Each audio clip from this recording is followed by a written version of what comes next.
Shout out to Kurt from Counterpunch Boxing News. I saw his video where Eddie Hearn was talking about Deontay Wilder hasn't beaten an elite fighter. That's pretty much what I was telling you guys a while back. I said on my NWJ platform, your KOs are only as good as your resume.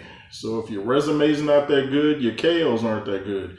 But people today are overly impressed with highlight reels. You know, they're impressed with talk.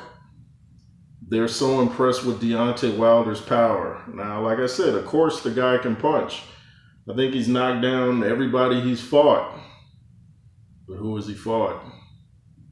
So everybody's, jumping on the bandwagon talking about he's going to just demolish Anthony Joshua, which is not going to happen if they fight. It's just not going to happen. Deontay Wilder hasn't been in the ring. When he stepped up and fought Tyson Fury, you saw what happened. I say he lost all three fights. That first fight, Tyson Fury won. How you going to win every round and then get knocked down twice and then it's a draw? No. It wasn't close to begin with, so how's it a draw? But people are overly impressed now with highlight reels and Deontay's punching power, so they think he's just going to walk through Anthony Joshua, and they think that him being cautious is tailor-made for Deontay Wilder. Well, let me let you in on a little secret. It's kind of hard to knock out somebody when they're defensive and aware. It's when you go in reckless that you get knocked out usually. The punch that you don't see is the one that gets you. I hate cliches, but that one's true.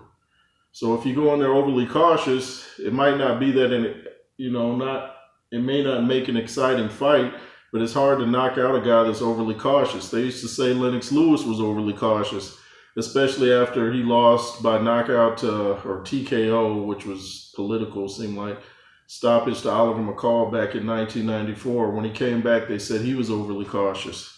But then he came back and gave Justin Fortune like 3 uppercuts and ended his night. But you guys wouldn't say Butterbean's going to go in there and just walk through Anthony Joshua. Butterbean's going to just demolish Anthony Joshua. You know why you're not going to say that? Because of Butterbean's opponents.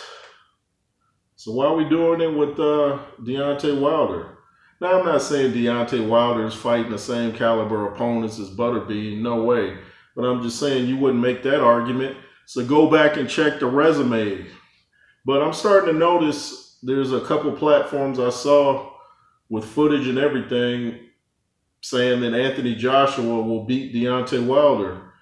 Those that truly know pugilism will probably see it the way I'm seeing it.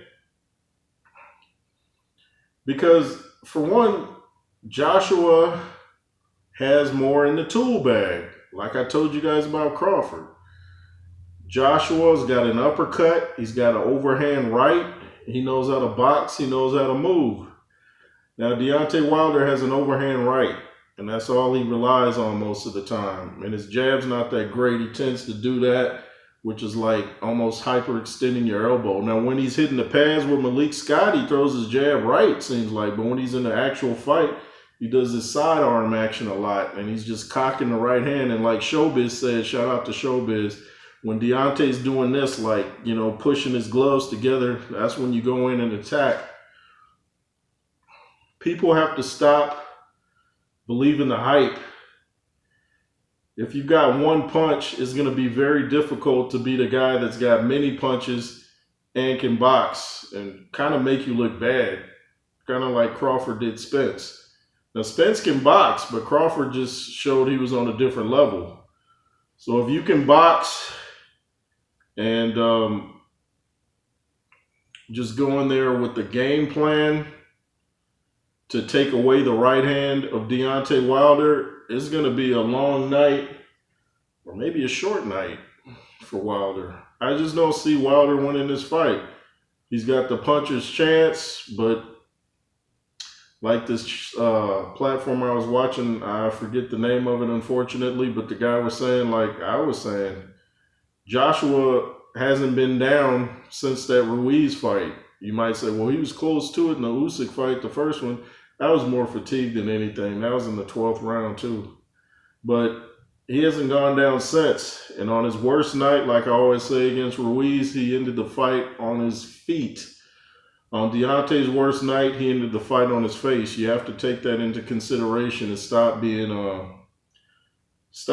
so impressed with knockouts when they're not against the upper echelon of the division.